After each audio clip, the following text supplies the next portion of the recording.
नेपाल र भारत सरकार बीच कोभिड खोप प्रमाणपत्रको पारस्परिक मान्यताका लागि समझदारी पत्रमा हस्ताक्षर भएको छ। मंगलबार स्वास्थ्य तथा जनसंख्या मन्त्रालयमा कोभिड खोप प्रमाणपत्रको पारस्परिक मान्यताका लागि समझदारी पत्रमा हस्ताक्षर भएको हो। स्वास्थ्य तथा जनसंख्या मन्त्री विरोध खतिवड़ाको उपस्थितिमा नेपाल सरकारको तर्फबाट स्वास्थ्य सचिव डाक्टर रोशन पोखरेल र भारत सरकारका तर्फबाट नेपालका लागि भारतीय राजदूत विनय मोहन क्वात्राले सो समझदारी पत्रमा हस्ताक्षर गर्नुभएको हो। यससँगै नेपालमा कोरोना विरुद्धको खोप लगाएकाहरूले भारतमा मान्यता पाउँछन् भने भारतमा कोरोना विरुद्धको खोप लगाएकाहरूले पनि नेपालमा मान्यता पाउने भएका छन्। यसअघि कोरोना खोपको मान्यता नपाएका कारण नेपाल भारत सीमामा आवत जावतको समस्या भएको थियो। अब भने नेपालमा भारतबाट आई काम गर्ने कामदार र नेपालबाट भारत गई ज्याला मजदुरी गर्नेहरूलाई सहज भएको छ।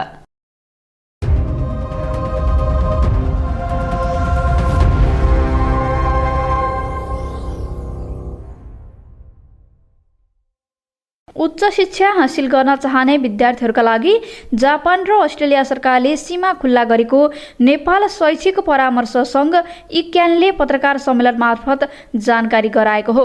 मंगलबार काठमाडौँमा आयोजित पत्रकार सम्मेलनमा नेपाल शैक्षिक परामर्श संघ इक्यानका अध्यक्ष प्रकाश पाण्डेले नेपाली विद्यार्थीहरूले अब जाँदा के कस्ता सावधानी अपनाउनु पर्छ भन्ने बारे अभिभावक र विद्यार्थीहरूलाई सतर्क गराउने लक्ष्यसहित पत्रकार सम्मेलन गरिएको बताउनुभयो। उहाँले अस्ट्रेलियाका 3 शहर बाहेकका अन्य शहरहरूमा जाँदा क्वारेन्टाइन बस्न पर्ने भएकाले कन्सल्टेन्सीहरूसँग बुझेर मात्रै जानुपर्ने बताउनुभयो। सावधानी सहित के कुरा बुझेर कसरी जानुपर्छ भन्ने विषयमा विद्यार्थी र अभिभावकहरूलाई सजग बनाउने हेतुले हामीले सम्पूर्ण सञ्चारकर्मी मित्रहरूलाई बोलाएका हौँ। नेपालबाट अहिले जस्तै अस्ट्रेलिया अब डिसेम्बर 1 पछाडि जान पाउने भनेर निर्णय भएको छ। डिसेम्बर 1 पछाडि जान पाउँदै गर्दा पनि अस्ट्रेलियाको न्यू साउथ वेल्स अनि अस्ट्रेलियन क्यापिटल टेरिटोरी र भिक्टोरिया राज्य मात्र क्वारेन्टाइन फ्री रूपमा भनेर जान पाउने फुल्ली भ्याक्सिनेटेड छन् भने अन्य स्टेटमा जानुपर्दा टेरिटोरीमा जानुपर्दाखेरि अझै पनि गएर क्वारेन्टाइन बस्नुपर्ने परिस्थिति छ। क्वारेन्टाइन फेसिलिटीहरू साना हुन्छन्, थोरै हुन्छन्। त्यो भएर त्यहाँ नबुझिकन त्यसको पहिले प्रिबुक नगरिकन जाँदै गर्दाखेरि भोलि फेरि गएर विद्यार्थीहरू त्यहाँ स्ट्यान्डेड हुने अलपत्र पर्ने भनेर परिस्थिति हुनसक्छ भन्ने कुरामा सजग बनाउनलाई।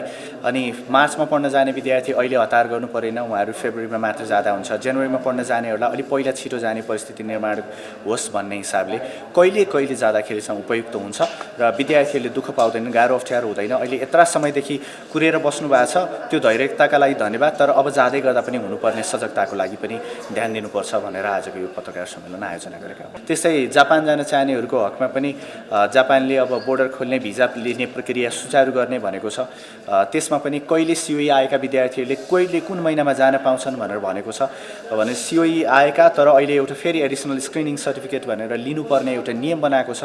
स्क्रिनिङ सर्टिफिकेट आएकाहरूले चाहिँ अहिले भिजा अपोइन्टमेन्ट नपाइराख्ने अनि स्क्रिनिङ सर्टिफिकेट नपाएकाहरूले चाहिँ अपोइन्टमेन्ट लिएर पहिले त्यो सिट बुक गरेर बस्ने, जसले गर्दा त्यो सिट भोलि खेर जाने तर जान पर्ने व्यक्तिहरूले पनि कागजपत्र रेडी भएका व्यक्तिहरू पनि जान नपाउने परिस्थिति बन्छ। त्यो भएर अनावश्यक रूपमा हतार गरेर त्यस्ता सिटहरू अपोइन्टमेन्ट्सहरू बुक गरिदिएर खेर फालिदिने काम नगरौँ, सजग हौँ। आफ्नो कागज आइसकेपछि मात्र भिएफएसमा जान पाउने समयको लागि मात्र प्रयत्न गरौँ भन्ने हिसाबले अवेर गराउनलाई हाम्रो कन्सल्टेन्टहरूले पनि त्यही हिसाबले विद्यार्थीलाई जानकारी गराउनु पर्यो। अध्यक्ष पाण्डेले जापान जाने विद्यार्थीहरूको हकमा भने सिओई आएकाहरूले पनि एडिसनल स्क्रिनिङ सर्टिफिकेट लिनुपर्ने नियम बनाएको भन्दै त्यसतर्फ सचेत रहन र हतारमा अपोइन्टमेन्ट लिने र सिट बुक गर्ने काम नगर्न आग्रह गर्नुभयो।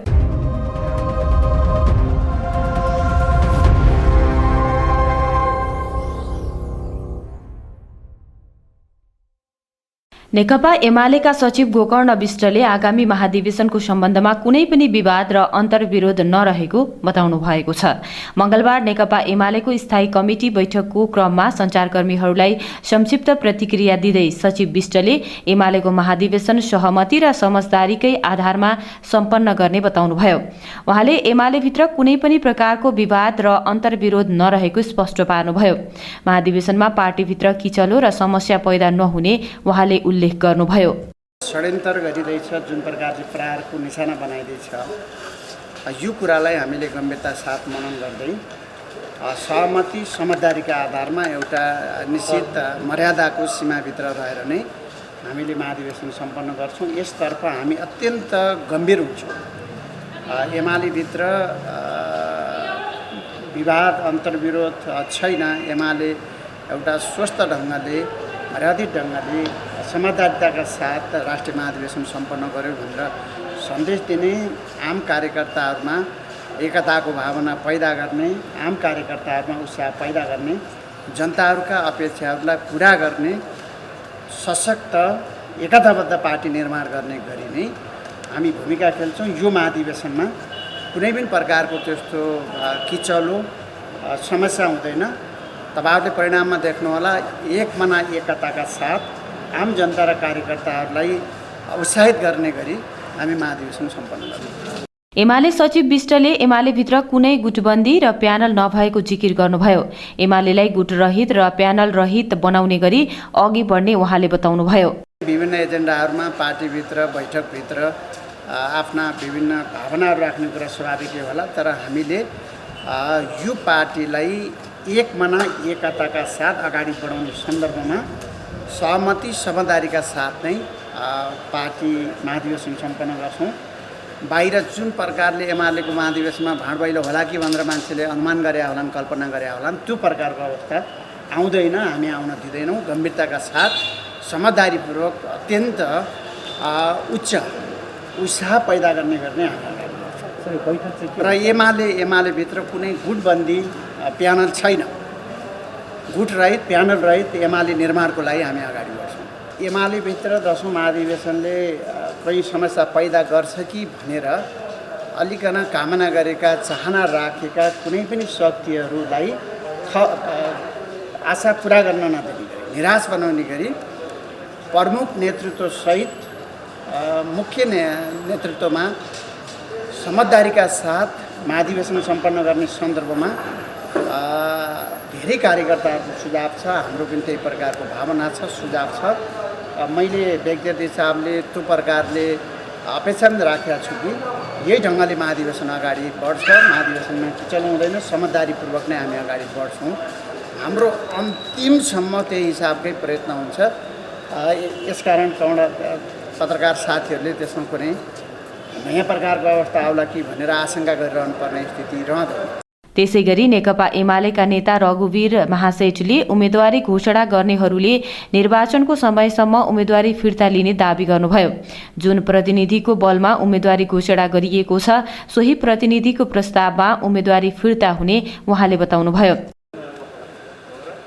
अरू निर्वाचितहरू आइरहनु भएको छ, त्यसैले भइसकेको प्रतिनिधि यदि उम्मेदवारी घोषणा गरिरहनु भएको छ भने यसलाई हामीले अन्यथा लिएका छैनौँ। उहाँहरूको अधिकार हो, उम्मेदवारी घोषणा गर्न पाउनुपर्छ। तर यही प्रजातान्त्रिक विधिमा पनि, प्रक्रियामा पनि सहमति भनेको पनि ठुलो प्रक्रिया हो।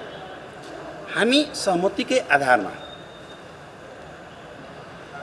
आउने महाधिवेशनमा नेतृत्वको चयन होस् भनेर बहुसङ्ख्य 80% बढी प्रतिनिधिहरू सहमतिको पक्षमा हुनुहुन्छ। जुन साथीहरूले अहिले उम्मेदवारी घोषणा गर्नुभएको छ, मलाई विश्वास छ निर्वाचनको समयसम्म उहाँहरू आफ्नो उम्मेदवारी फिर्ता लिनुहुन्छ। किनकि जुन प्रतिनिधिको भरमा उहाँहरूले उम्मेदवारी फिर्ता मतलब घोषणा गर्नुभएको छ, त्यही प्रतिनिधिको अनुरोधमा उहाँहरूले फिर्ता लिनुहुन्छ। त्यो मलाई मात्र होइन, सबै हामी नेतृत्वमा बस्नेहरूलाई त्यो विश्वास छ।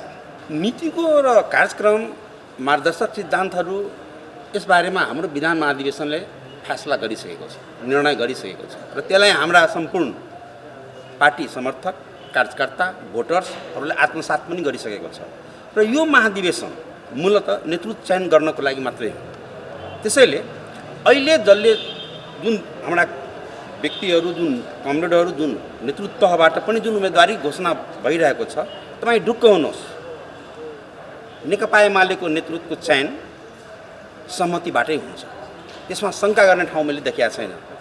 अहिले कुनै साथीहरू आवेशमा आएर गर्नुभएको छ, कुनै के सोचेर गर्नुभयो होला, तर आखिर भोट दिने भनेको त प्रतिनिधिहरूले नै हो। त्यही प्रतिनिधिले हलमा 99% प्रतिनिधिले भोलि सहमतिको वातावरणमै जानुपर्छ उहाँले एमालेको नेतृत्व चयन सहमतिमा हुँदैन कि भनेर शंका गर्ने ठाउँ नरहेको बताउनुभयो। केही नेताहरूले आवेशमा आएर उम्मेदवारी घोषणा गरेको नेता महासेठको टिप्पणी छ।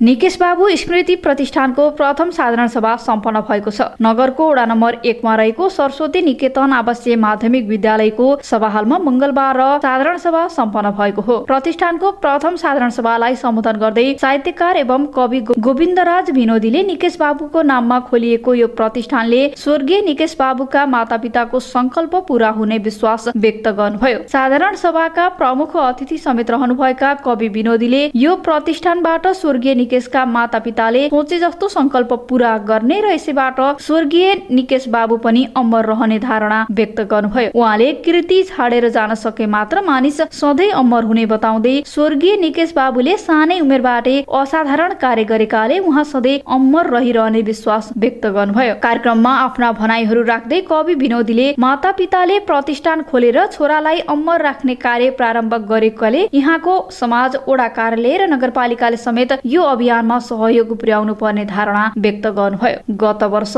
मंसिर 7 गते अमेरिकाको फ्लोरिडामा दुर्घटनामा परि दिगम्बत हुनुभएका निकेश बाबु कणेलको सम्झनामा बुबा भरत बाबु कणेल र आमा चोच्छा देवी कणेल देवकोटाको सक्रियतामा 2077 साल चैत्र 28 गतेदेखि यो प्रतिष्ठानको शुभारम्भ भएको थियो। भरत कणेल सरस्वती निकेतन आवासीय माध्यमिक विद्यालयका प्राचार्य हुनुहुन्छ। प्रतिष्ठानको संरक्षक समेत रहनुभएका स्वर्गीय निकेशका पिता भरत बाबु कणेलले अमेरिकाबाट निकेशको पार्थिव शरीर ल्याउनेदेखि प्रतिष्ठान स्थापनामा धेरै जनाको महत्वपूर्ण सहयोग, स्वर्गीय छोरा निकेशको आत्माको शान्तिका लागि प्रतिष्ठानका माध्यमबाट आफूहरूले शैक्षिक, धार्मिक र स्वास्थ्यका क्षेत्रबाट सामाजिक कार्यमा लाग्ने जानकारी गराउनुभयो। उहाँले प्रतिष्ठानको प्रारम्भिक आफूहरूले नेतृत्व गरे पनि आगामी दिनमा अन्य सदस्यहरू पनि यो प्रतिष्ठानको नेतृत्व लिन सक्ने बताउनुभयो। साधारण सभामा प्राचार्य कणेलले अहिले संस्थामा 2,50,000 बैंक मौजाद रहेको जानकारी दिँदै रु 5,01,000 रुपैयाँको अक्षय कोष स्थापनार्थ प्रतिष्ठानका सचिव पोषणराज सुवेदीलाई चेक हस्तान्तरण गर्नुभएको थियो। साथै उहाँले आगामी 1 वर्षभित्र अक्षय कोषको कुल रकम 10 लाख पुर्याउने लक्ष्य रहेको बताउनुभयो। उहाँले औषधिहरू सहित गैंडाकोटको विकट क्षेत्रमा निशुल्क स्वास्थ्य शिविर सञ्चालन गर्ने भावी योजना रहेको समेत जानकारी गराउनुभयो। प्रथम साधारण सभामा प्रतिष्ठानले नगरका विभिन्न विद्यालयमा अध्ययनरत विपन्न एवं जेहेन्दार छात्र छात्राहरूका लागि 1 दर्जन बढी छात्रवृत्ति समेत प्रदान गरेको छ। गोरखाको पालुङटार नगरपालिका वडा नम्बर 10 मा रहेको निरकोट माध्यमिक विद्यालयलाई प्रतिष्ठानले 3 वटा कम्प्युटर प्रदान गर्ने घोषणा गरेको छ। निरकोट माध्यमिक विद्यालय प्रतिष्ठानका प्रमुख संरक्षक भरत बाबु कणेलले अध्ययन गरेको विद्यालय हो। प्रतिष्ठानले यसअघि नगरका विभिन्न मठ मन्दिरहरूलाई आर्थिक सहयोग गरेको र रक्तदान कार्यक्रम समेत गरेको जनाइएको थियो। प्रथम साधारण सभामा प्रतिष्ठानका सदस्य भोजराज भट्टराई, मिलन टोल विकास संस्थाका अध्यक्ष कृष्ण प्रसाद कोइराला, बिहानी सांस्कृतिक महिला विकास समूहकी अध्यक्ष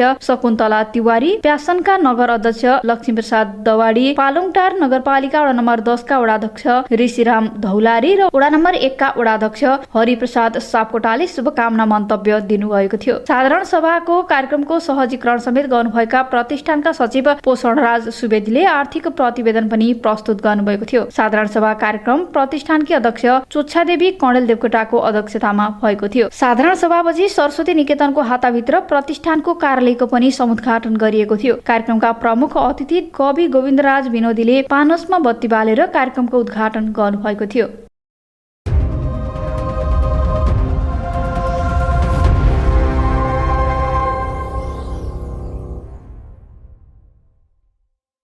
नेकपा एमालेका अध्यक्ष केपी शर्मा ओलीले पार्टीको 10औं महाधिवेशनमा आफूले उम्मेदवारी दिने निर्णय गरि नसकेको बताउनु भएको छ। अध्यक्ष ओलीले उपाध्यक्ष भीम रावलले अध्यक्षमा उम्मेदवारी घोषणा गरेर आफूप्रति आदर, सम्मान र स्नेह भाव देखाउनु भएको प्रतिक्रिया समेत दिनुभयो। मंगलबार सम्पादकहरूसँगको अन्तर्क्रिया कार्यक्रममा बोल्दै उहाँले अलि बढी खट्नुहुन्छ, थकाइ लाग्छ, आराम गर्ने हो कि भनेर उपाध्यक्ष रावलले अध्यक्षमा उम्मेदवारी दिएर आफूलाई सम्मान गरेको र त्यसबाट आफू प्रभावित भएको पनि बताउनुभयो। अध्यक्ष ओलीले आफू अध्यक्षमा नउठे हुन्थ्यो भन्ने बाहिरका केही मानिसहरूको सुझाव रहेको पनि बताउनुभयो। उहाँले लोकतान्त्रिक प्रक्रियाबाट नेतृत्वमा आउने कुरालाई आफूले नरोक्ने पनि स्पष्ट पार्नुभयो। पार्टीको पदाधिकारी वा केन्द्रीय समितिमा आउनेहरूलाई आफूले कुनै दबाव र प्रभावमा नपार्ने अध्यक्ष ओलीको भनाइ थियो। उहाँले सर्वसम्मति वा सबैभन्दा बढी मत ल्याएर निर्वाचित हुने वरिष्ठ उपाध्यक्ष वा महासचिवलाई आफूले सबैभन्दा बढी मन पराउने बताउनुभयो। अध्यक्ष ओलीलाई तपाईले बढी मन पराएको वरिष्ठ उपाध्यक्ष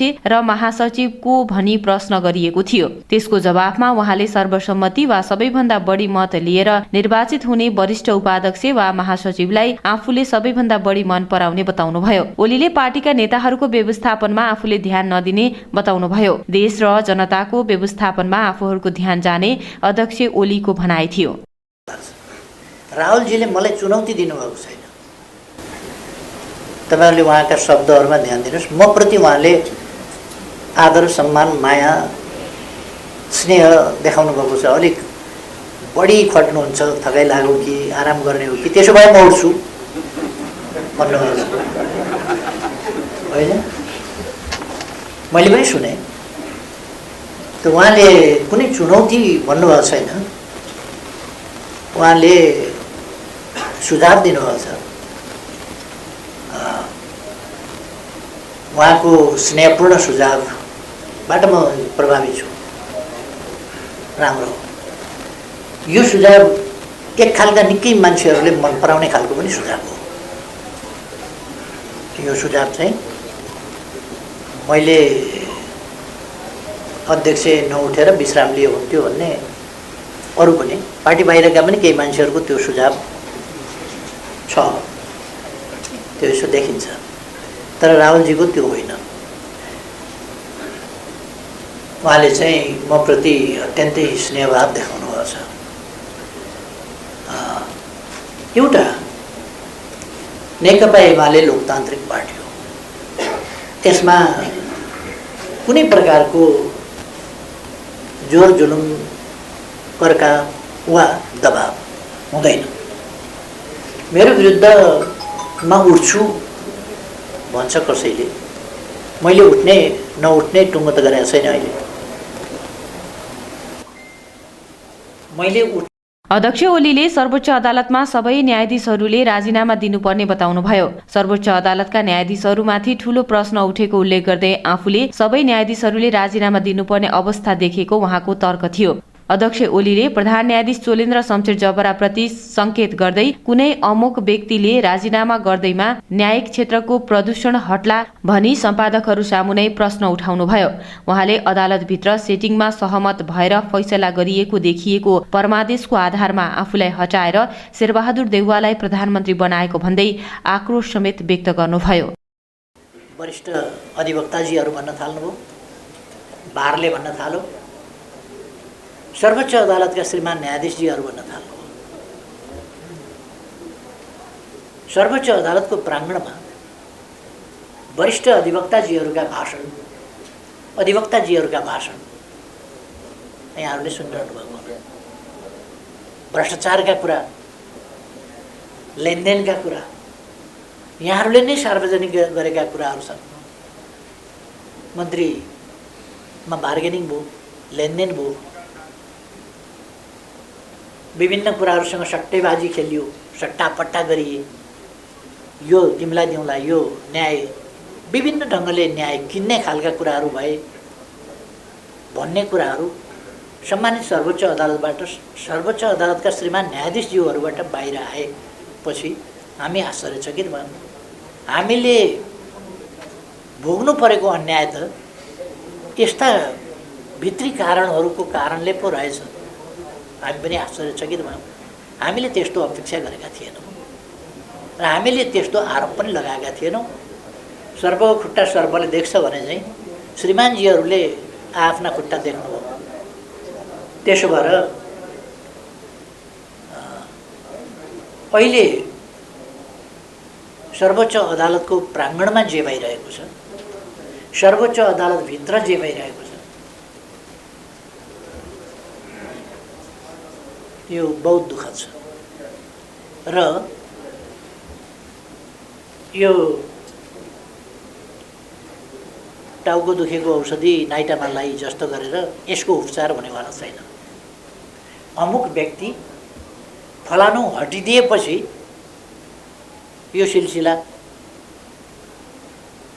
उहाँहरूले त म त सबैले राजीनामा गर्नुपर्ने खालको स्थिति देख्छु। उहाँहरूप्रति यत्रो प्रश्न उठिसकेपछि, यत्रो सेटिङमा सहमत भएर फैसलाहरू गरेको देखिसकेपछि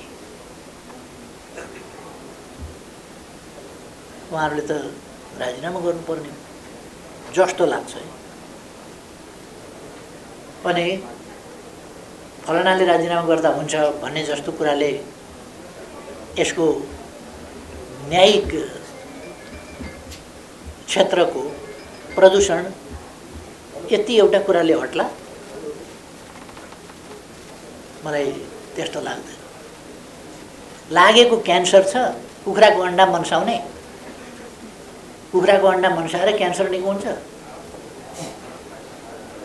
त्यसो भएर यसको राम्रै उपचार, अपरेसन, केमो के गर्नुपर्छ त्यो अलिक ओभरअलै गर्नुपर्छ कि जस्तो लाग्छ।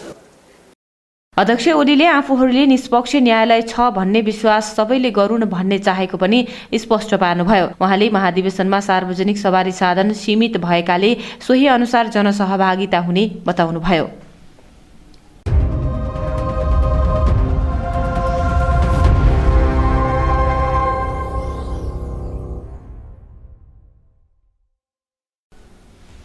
नेकपा एमालेको महाधिवेशनमा 1500 बढी सुरक्षाकर्मी परिचालन हुँदैछन्। एमाले महाधिवेशनमा चितवन र नवलपुरमा गरी 1500 बढी सुरक्षाकर्मी परिचालन गर्न लागि हो। महाधिवेशन उद्घाटनका दिन चितवनतर्फ नेपाल प्रहरीको 800, सशस्त्र प्रहरीको 450, राष्ट्रिय अनुसन्धानको 90 तथा नवलपुरको गैंडाकोट क्षेत्रमा नवलपुरबाट नेपाल प्रहरीको 100 बढी सुरक्षाकर्मी परिचालन गरिँदैछ। नारायणी नदी किनारमा हुने उद्घाटन सत्रको कार्यक्रममा चितवन र नवलपुर तर्फबाट सहभागीहरूले कार्यक्रम अवलोकन गर्ने भएकाले दुवै जिल्लाको सुरक्षा व्यवस्था कडा पार्न लागि हो। नवलपुरका प्रमुख जिल्ला अधिकारी मनमाया पङ्गेनीले चितवनसँग समन्वय गरेर नवलपुरको सुरक्षा व्यवस्था मजबुत पार्ने गरी काम भइरहेको बताउनुभयो। चितवनमा महाधिवेशन उद्घाटन हुने स्थान र बन्द सत्रमा व्यापक सुरक्षाकर्मी परिचालन गर्ने तयारी भइरहेको चितवनका प्रमुख जिल्ला अधिकारी एवं जिल्ला सुरक्षा समिति संयोजक आसमान तामाङले बताउनुभयो। एमालेका पदाधिकारीसँग बसेर सुरक्षा व्यवस्था र ट्राफिक व्यवस्थापनबारे छलफल भएको भन्दै तामाङले जिल्ला ट्राफिक प्रहरी कार्यालय र प्रदेश ट्राफिक प्रहरी कार्यालयबाट विशेष योजना बनाएर काम भइरहेको जानकारी दिनुभयो। जिल्लाका विभिन्न 13 स्थानमा सवारी साधन पार्किङ स्थल निर्माण गरिएको भन्दै तामाङले महाधिवेशन उद्घाटनका दिन मङ्सिर 10 गते बिहान 10 बजेदेखि जिल्ला प्रशासन कार्यालयबाट पश्चिमतर्फ महाधिवेशन उद्घाटन स्थल नारायणगढसम्म अत्यावश्यक बाहेकका सवारी साधन सञ्चालनमा रोक लगाइने तामाङले बताउनुभयो। जिल्ला प्रहरी कार्यालय चितवनका प्रमुख ओम प्रसाद अधिकारीले नेपाल प्रहरी, सशस्त्र प्रहरी र राष्ट्रिय अनुसन्धान विभाग सहितको एकीकृत सुरक्षा योजना तयार भएको जनाउनुभयो। जिल्लामा भएका भन्दा थप 650 जना नेपाल प्रहरीका सुरक्षाकर्मी चितवनमा परिचालन गर्ने गरी प्रदेशसँग माग गरिएको पनि अधिकारीले बताउनुभयो। त्यसैगरी जिल्लाको सुरक्षा अवस्थाबारे जानकारी लिनका लागि राष्ट्रिय अनुसन्धान विभाग चितवनले 90 जनशक्ति परिचालन गरेको छ। राष्ट्रिय अनुसन्धान विभाग चितवनका उप अनुसन्धान निर्देशक शेरजङ चन्दले यो जानकारी दिनुभएको हो। जिल्लामा रहेका 50 जना राष्ट्रिय अनुसन्धान कर्मचारी सहित थप 40 जना कर्मचारी परिचालन गरेर जिल्लाको सुरक्षा अवस्थाबारे जानकारी लिने काम भइरहेको चन्दको भनाइ छ। यसैबीच जिल्ला प्रहरी कार्यालय नवलपरासी बर्दघाट सुस्त पूर्वका प्रमुख प्रहरी उपरीक्षक प्रकाश मल्लले महाधिवेशनलाई लक्षित गर्दै थप जनशक्ति प्रदेश प्रहरी कार्यालय पोखरासँग माग गरिएको बताउनुभयो।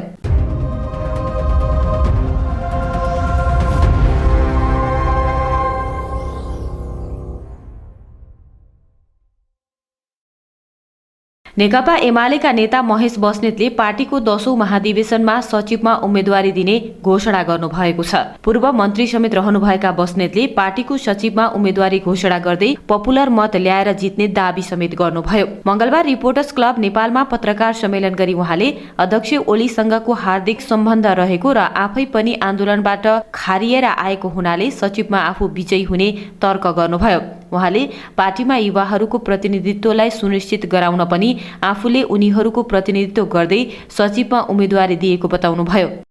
अध्यक्षको रूपमा आफूलाई उम्मेदवारी प्रस्तुत गर्नुभएको छ। म उहाँलाई के अनुरोध गर्न चाहन्छु भने दुई कारणले उहाँले उम्मेदवारी दिएको हुनसक्छ। एउटा, अध्यक्षको दावी गर्दै पार्टीका अन्य भूमिकाहरू अथवा अन्य पदहरूमा आफूलाई स्थापित गराउन उहाँले चाहेको पनि हुनसक्छ। अब दोस्रो, अध्यक्षमा उम्मेदवारी दिने, किनभने जित्ने कुनै पनि त्यो खालको सम्भावना त उहाँको देखिँदैन। अब चुनावमा हारजित जे हुन्छ त्यो कुरालाई सहर्ष स्वीकारेर कम्युनिस्ट आन्दोलनलाई अगाडि बढाउँ भन्ने ढङ्गले उहाँले चुनाव दिएको हुनसक्छ। यो दुवै प्रक्रियामा जाँदाखेरि मलाई लाग्छ उहाँले अध्यक्षमा दाबी गरेर एउटा राम्रो सन्देश चाहिँ गएन कि भन्ने मलाई लाग्छ। र मेरो उहाँलाई सुझाव चाहिँ के छ भने त्यो उम्मेदवारी फिर्ता गरेर पार्टीभित्र महत्त्वपूर्ण भूमिका उहाँले जुन विगतदेखि खेल्दा आउनुभएको छ त्यसलाई निरन्तरता दिने हिसाबले नै आफूलाई उहाँले स्थापित गरेर जाने कुरो चाहिँ सबभन्दा राम्रो हुन्छ। अब त्यसो नगरिकन उहाँ चुनावमा जानेर उहाँ निराश हुने, जसरी पछिल्लो बेलामा उहाँका अभिव्यक्तिहरू अलि उत्तेजक खालको, अलि निराशाजनक खालको, अलिकति अराजक खालको ढङ्गले देखिन खोज्दैछ र उहाँ एउटा राष्ट्रवादी बौद्धिक र एउटा चाहिँ विद्यावादी गरेको एउटा चाहिँ छवि बनेको व्यक्तिलाई फरक ढङ्गले हेर्ने दृष्टिकोण पनि बन्न खोज्दैछ। त्यसले निरन्तरता पाउने र आन्दोलनलाई यसले अझ थप क्षति बनाउने कुरा पनि नहोस् भन्ने कुरामा उहाँले सचेत भएर उहाँ चाहिँ नेता बस्नेतले पार्टीका उपाध्यक्ष भीम रावललाई अध्यक्षमा दिएको उम्मेदवारी फिर्ता गर्न पनि आग्रह गर्नुभयो। रावलले अध्यक्षमा उम्मेदवारी दिएर राम्रो सन्देश नगएको उल्लेख गर्दै फिर्ता लिएर विगतमा खेल्दै आएको भूमिकालाई निरन्तरता दिन उपयुक्त हुने सुझाव समेत उहाँले दिनुभयो। फादर अफ द नेसनको रूपमा युवाहरूले अथवा जनताले स्वीकार गरिसकेको र आफूलाई एउटा चाहिँ नि समकालीन राजनीतिको अब्बल नेताको रूपमा स्वीकारेका नेता केपी कमरेडलाई हामी अध्यक्ष बनाउँछौँ भने र उहाँका एउटा सशक्त सहयोगिताको हिसाबले म चाहिँ नि यसपालि सचिवको रूपमा यो महाधिवेशनमा आफूलाई दावेदारी प्रस्तुत गरिरहेको छु। यो आन्दोलनमा चाहिँ खारेर आएको हुनाले केपी गणसँगको मेरो एक खालको हार्दिकता भएको हुनाले मलाई देशभरिको एमालेको कार्यकर्ताले माया गर्छ। मलाई अध्यक्षले मात्र होइन, सबैले माया गर्नुहुन्छ र मलाई लाग्छ निर्वाचन हुने स्थितिमा मैले नेता बस्नेतले महाधिवेशनमा पूर्व माओवादी पृष्ठभूमिबाट आएका नेताहरू र 10 बुँदे सहमतिको अवधारणा बोकेर आएका नेताहरूलाई सम्मानजनक ढङ्गले व्यवस्थापन गर्न लागि पर्ने बताउनुभयो।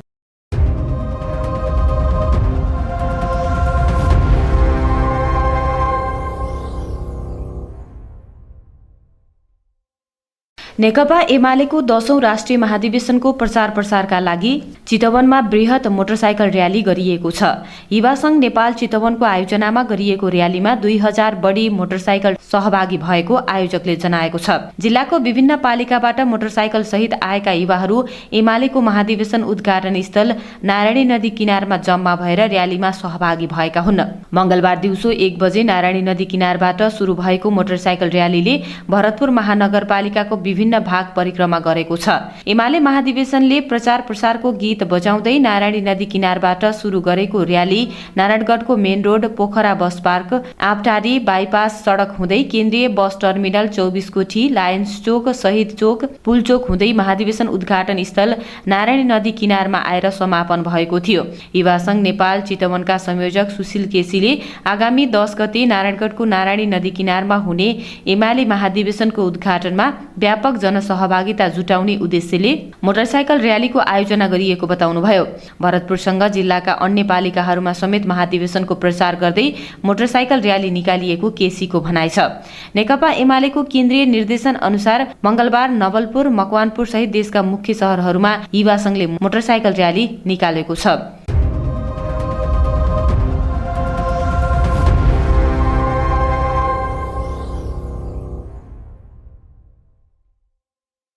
गैंडाकोट नगरपालिकाले बाली विकास कार्यक्रम अन्तर्गत गोष्ठी मङ्गलबार सम्पन्न गरेको छ। 3वटा वडालाई मकैको पकेट क्षेत्रको रूपमा स्थापित गर्दै आएको नगरपालिकाले मकै खेतीलाई कसरी यान्त्रिकरण गर्न सकिन्छ भन्ने बारे गोष्ठीमा जानकारी गराएको थियो। सो अवसरमा बोल्दै गैंडाकोट नगरपालिकाका नगर प्रमुख छत्रराज पौडेलले थोरै लागतमा धेरै उत्पादन हुने गरी उत्पादनमा लाग्न कृषकलाई अनुरोध गर्नुभयो। उहाँले नेपाल कृषि प्रधान मुलुक भएको हिसाबले कृषि क्षेत्रमा विनियोजन भएको रकमलाई फ्रिज गर्न नहुने बताउँदै कृषकलाई त्यसै अनुरूप कार्यक्रम ल्याउन आग्रह समेत गर्नुभयो। उहाँले नगरपालिकाले कृषि क्षेत्रलाई विशेष प्राथमिकताका साथ हेरिरहेको बताउँदै कृषकलाई आवश्यक सल्लाह र सुझाव सधैँ प्रदान गरिरहने आश्वासन समेत दिनुभयो।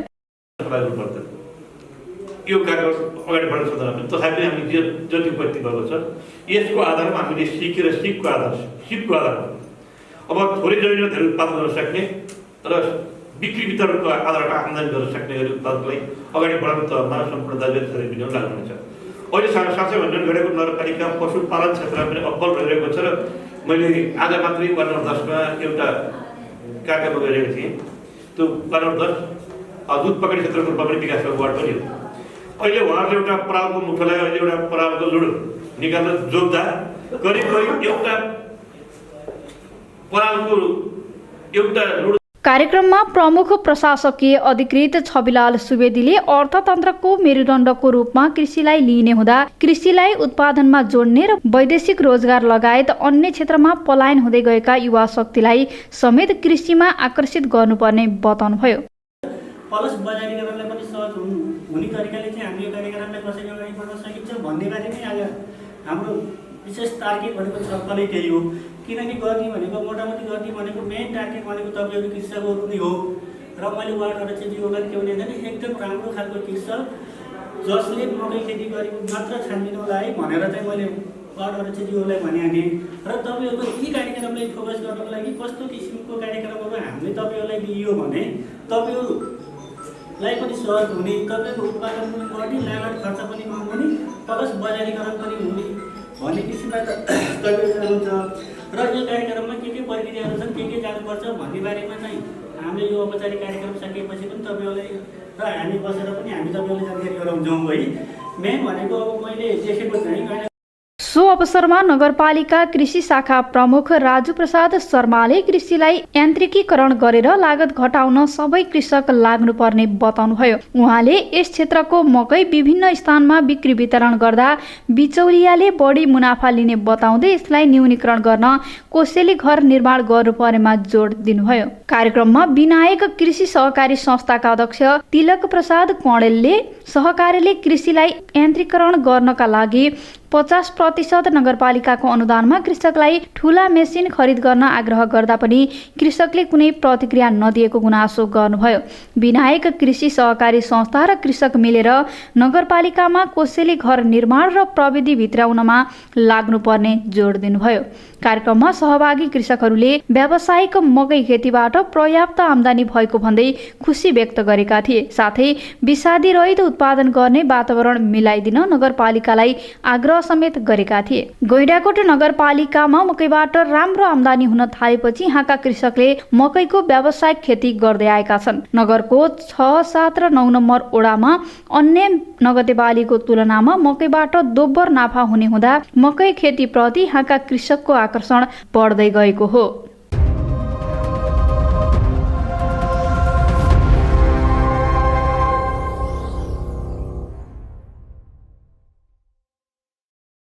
नेपाल बार एसोसिएसनले सर्वोच्च अदालतदेखि बालुवाटारसम्म मार्च पास गर्ने भएको छ। मंगलबार पनि प्रधान न्यायाधीश चोलेन्द्र शमशेर जबराको राजीनामा माग गर्दै सर्वोच्चमा धरना दिएको बारले बिहिबार 9 गते दिउँसो 2 बजे सर्वोच्च अदालतदेखि बालुवाटारसम्म मार्च पास गर्ने जनाएको हो। धरनामा बोल्दै नेपाल बार एसोसिएसनका अध्यक्ष चण्डेश्वर श्रेष्ठले मार्च पासमा नागरिक समाजका सदस्यहरू समेत संलग्न रहने जानकारी दिनुभयो। उहाँले प्रधान न्यायाधीश जबरा बालुवाटारका कारण लुकेर न्यायालय आउने गरेको भन्दै अब सर्वोच्चदेखि बालुवाटारसम्म मार्च पास गर्न लागि स्पष्ट पार्नुभयो। अध्यक्ष श्रेष्ठले बुधबार देशभरका 18 वटा उच्च अदालतमा धरना कार्यक्रम आयोजना गर्ने पनि बताउनुभयो। जो आन्दोलन गरिराखेका छौं हाम्रो आन्दोलनलाई ऐक्यबद्धता जनाउँदै नागरिक आन्दोलन विभिन्न पेशाकर्मी साथीहरूले संयुक्त रूपमा पर्सि यही सर्वोच्च अदालतको एरियाबाट बालुवाटार, किन भन्दाखेरि यो बालुवाटारकै चेरोफेरोको कारणबाट प्रधान न्यायाधीश शमशेर जबरा अहिलेसम्म यहाँ आते जाते लुकेर चोरको जुन मुसाको दुलोमा पस्या जस्तै आइराख्नु भएको छ, त्यो हटाउनको लागि उहाँलाई हटाउनको लागि एउटा अभियान चालोस् भने चाहिँ जनताहरूको तर्फबाट सर्वोच्च अदालतकोदेखि बालुवाटारसम्म मार्च गर्ने कुराहरू चाहिँ प्रस्ताव आइराखेको छ। पर्सि 9 गते 2 बजे हामी 10 बजेदेखि 12 बजेसम्म हाम्रो कार्यक्रम निरन्तर शुक्रबारसम्म रहन्छ। त्योभन्दा पछाडिको लागि हामी निर्णय गरेर तपाईँहरूको बिचमा शुक्रबार राख्ने नै छौँ। र अहिले जनताहरूको तर्फबाट, नागरिकहरूको तर्फबाट पनि यो प्रस्तावहरू आइराखेको हुनाले त्यो ठाउँमा पनि उहाँहरूको यस्तो कार्यक्रम आयो भने हामी स्वागत गर्नेछौँ। नागरिकहरूको लागि नै न्याय चाहिएको हो।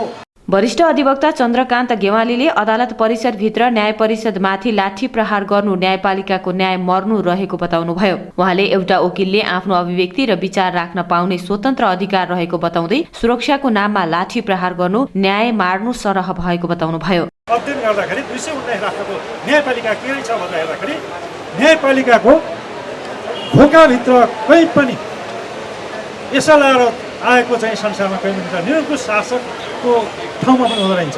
त्यसै कारणले जहाँ चाहिँ अदालतमा वकिल उभिन्छ, कालोकोट उभिन्छ, त्यहाँ रक्षा कवच जस्टिसको चाहिँ लयरले गर्छ।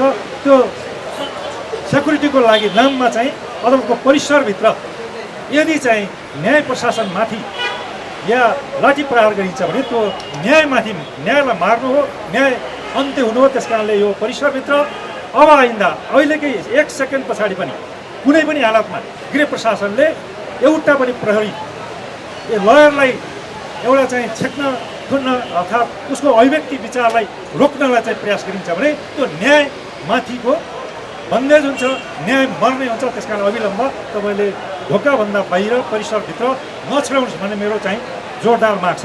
वरिष्ठ अधिवक्ता गेवालीले नेपाल बारलाई बिहिबारबाट कालोपट्टी बाँधेर 1 घण्टा नबोली धर्ना दिने कार्यक्रम राख्न आग्रह गरेको पनि जानकारी दिनुभयो।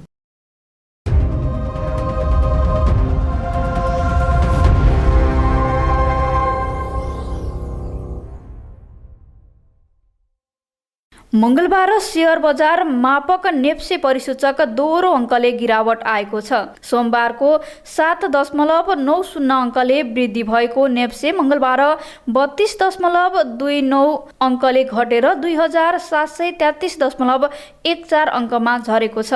आज ठूलो कारोबार मापक सेन्सिटिभ इन्डेक्स 3.98 अङ्क, फ्लोट इन्डेक्स 2.52 अङ्क र सेन्सिटिभ फ्लोट इन्डेक्स 2.1 अङ्क घटेको छ। कारोबारमा आएका 227 कम्पनीको 74,48,000 किता सेयर 4 अर्ब 16 करोड 58,96,000 रुपैयाँ बराबरको खरिद बिक्री भएको छ। मंगलबार 13 उपसमूह मध्ये 12 उपसमूहको परिसूचक घटेको छ भने अन्य उपसमूहको परिसूचक 0.94% बढेको छ। वित्त उपसमूहको परिसूचक सबैभन्दा बढी 3.4% घटेको छ। विकास बैंक, होटल तथा पर्यटन र जलविद्युत उपसमूहको परिसूचक 2% भन्दा बढी घटेको छ। नेप्से परिसूचकमा ओह्रालो लागे पनि सोमबारको तुलनामा कारोबार रकम भने सामान्य बढेको छ। सोमबार 4 अर्ब भन्दा कमको शेयर कारोबार भएको थियो। आज पनि सबैभन्दा बढी मानुषी लघुवित्तको शेयर मूल्य सकारात्मक सर्किट लेभलमा कारोबार भएको छ। लघुवित्तको शेयर मूल्य 10% ले बढेको छ। त्यसैगरी नेपाल दूरसञ्चार कम्पनी र गणपति माइक्रो फाइनान्सको शेयर मूल्य बढेको छ। त्यस्तै आइसिएफसी फाइनान्स, एनआइबिएल, प्रगति फन्ड र नारायणी डेभलपमेन्ट बैंकको शेयर मूल्य घटेको छ। कारोबार रकमका आधारमा नेपाल दूरसञ्चार कम्पनी शीर्ष स्थानमा छ। कम्पनीको 41 करोड 57 लाख रुपैयाँ बराबरको शेयर खरिद बिक्री भएको छ। त्यस्तै नेसनल हाइड्रो पावर, महालक्ष्मी विकास बैंक र अपी पावरको 10 करोड भन्दा बढीको शेयर कारोबार भएको छ।